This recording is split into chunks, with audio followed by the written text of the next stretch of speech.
Hi YouTube, welcome back. Hope you're having a great week. It is definitely just a week of business as usual for me. I'm back to the gym, I'm back to kind of my usual healthy habits, definitely prioritizing a little bit more health than I have been over the last couple of weeks. And let me tell you, it feels good.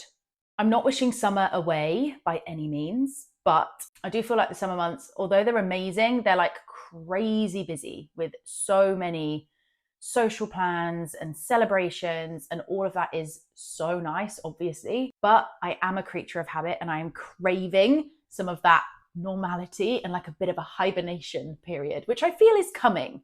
I don't know if anyone else feels like that, but September is weirdly just around the corner, and it feels like the perfect time to just kind of lock in and focus on the things that make me feel good. So I'm very much looking forward to that. And this week is very much the start of getting my shit together. So thank you for being with me today. We are going to talk about something that I think is so important when it comes to kind of body composition and having goals for your physique.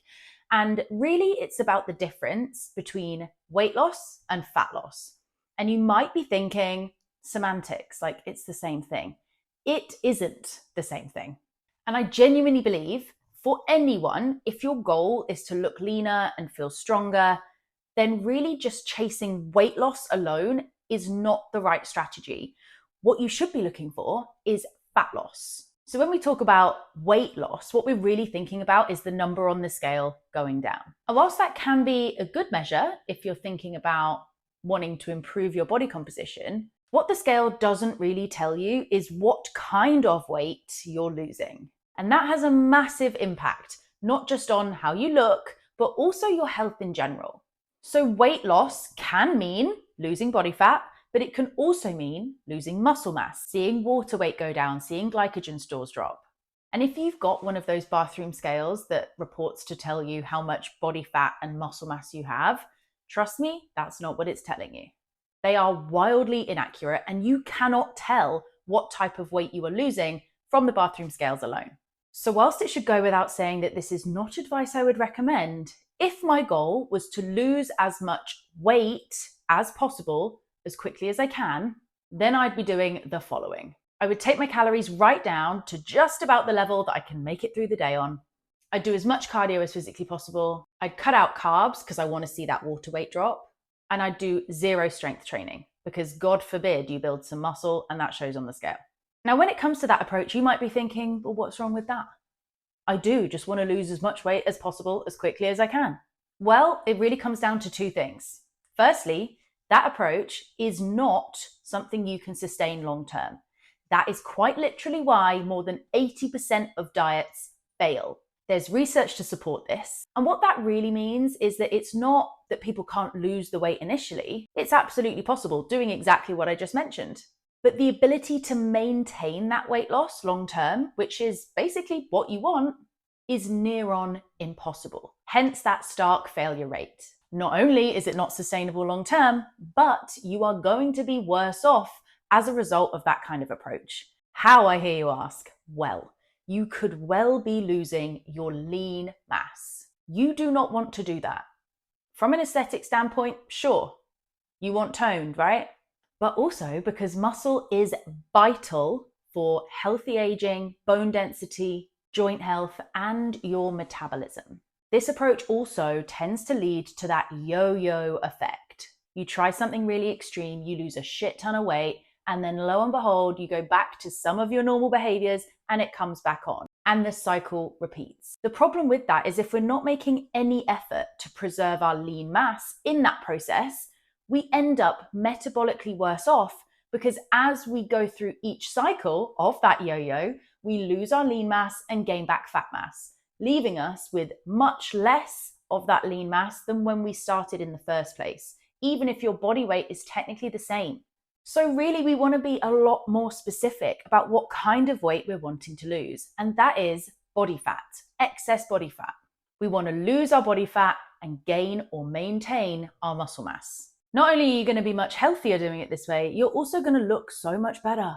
If you've ever seen those comparison pictures of two people who weigh the same but look completely different, I can guarantee you largely that's down to their body composition. Someone that has more muscle is going to look toned, lean, athletic.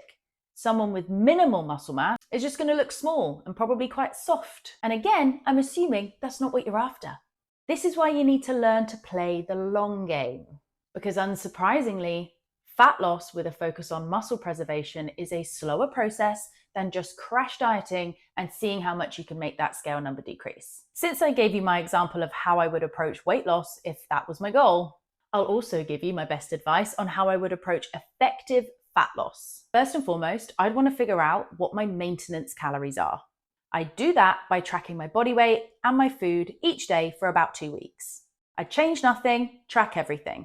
If I'm roughly maintaining my body weight, then I know I'm at maintenance. If my body weight is gradually trending upwards, I know I'm in a surplus, and if it's trending downwards, I know I'm in a deficit. Let's assume for the purposes of this video that I'm maintaining. I would take that number and I would reduce it by 10 to 20%, depending on how aggressive I want to be. It's not a huge amount of calories. It's moderate, it's sustainable, and with a few smart tweaks, you can live your life pretty much as normal. Honestly, why wouldn't you want to do that? It sounds so much better than the crash diet alternative. And it's going to give you better results. Anyway, I'm off on a tangent. Once I've got my deficit calorie target, I am off and running. I'm sticking to that, I'm tracking against it each day. I'm still hopping on the scales each morning, again, to see what that trend is saying. I'd be eating enough protein to support my lean mass. The simplest equation is taking your body weight in kilos, timesing it by 2. That's how many grams of protein you should be targeting each day. I would be regularly strength training, ideally a minimum of 3 times a week. I'd be keeping my step count high for me. So if I was currently walking 6,000 steps a day, I'd increase that by 2 to 3,000. If I was currently walking 10,000 steps per day, I'd increase that by 2 to 3,000. We want to be taking what is your normal right now and making it a little bit better, rather than doing a complete 180 on your current lifestyle. Again, that doesn't sound sustainable, does it? And I'd then be looking at adding in cardio strategically as a lever I can pull to help me with fat loss. Not to burn as many calories as possible, not to run me into the ground. Again, doesn't sound sustainable, does it? There's a common thread here. Using cardio as a way to build your overall fitness and to increase your energy expenditure slightly is a very good strategy. How much cardio you add in, again, we're just looking for a little increase on what you're currently doing. If that number is currently 0, maybe look at 30 to 60 minutes per week to start with. Zone 2, nice and steady, nothing major. And that's it. That is literally it. Now, this entire topic is quite literally why I built the Recomp Blueprint, because I am quite literally sick of seeing women undersold with these ridiculous 8-week shreds and drop a dress size in 30 days. I hoped we'd be past it, but we're not. It is everywhere. And the problem is we live in a world where we quite literally get anything we want at the click of our fingers. We can find out any information we so choose by using the internet. We have endless information coming in at us on social media with no regulation. You have no idea who to trust, who not to trust, and they will sell you things based on your insecurities. If you're currently unhappy with your body and you're wanting to lose some body fat, that is an okay goal to have, but you need to approach it in the right way. And in my view, the best possible way for you to do that is to look at your journey through a body composition lens, a muscle-centric mindset. More muscle leads to a happier, healthier, more resilient you, and you just so happen to look so much better for it. If you would just not let the scale weight be your only measure of progress. In the Recomp Blueprint, we go through a period of baselining where we figure out what your life actually looks like right now. How much time you currently have in your life to change your existing habits and behaviors. What you do for work, whether you have kids, what your dieting history looks like, whether you have any chronic illnesses, whether your menstrual cycle is particularly difficult, whether you have any difficulties with your relationship with food, how much training experience you have. Basically, what is your start point? Because I would honestly say 90% of programs out there, you sign up and they give you these targets, 147 grams of protein, 195 grams of carbs, 72 grams of fat. Yes, that is as complicated to stick to as it sounds, by the way.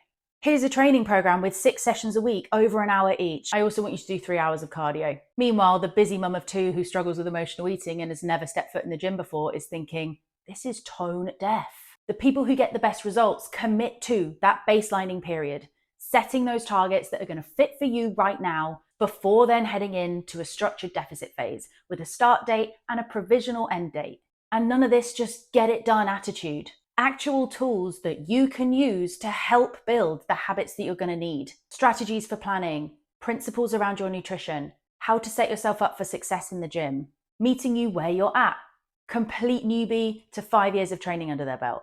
Because frankly, it doesn't matter where your start point is. If you're coming to me wanting support, you have an outcome in mind and it's my job to get you there.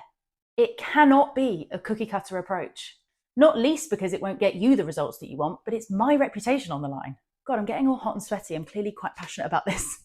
So to sum up, if you want to do fat loss the right way for the last time, the Recomp Blueprint is for you. I'm releasing the spaces on Tuesday, the 26th of August. And if you want to get access to them, you need to be on the priority list. Everyone and their dog says this, but these are genuinely limited because it is so one-to-one as coaching can get. It is a team of me. I do it all, and therefore there's only so many people I can help at once. Last time we sold out in 4 hours, so I would highly recommend you get yourself on that list. So if you're ready, message me priority and I'll send you the link. So remember, if you only focus on the scale, you will end up frustrated, stuck in crash diets, and never really getting the look or the health that you want. If you focus on fat loss through strength training, high protein, and smart habits, you'll change not just your weight, but your body composition, your health, and how you feel in your skin. Fat loss is slower, but is it really that slow if the results last forever?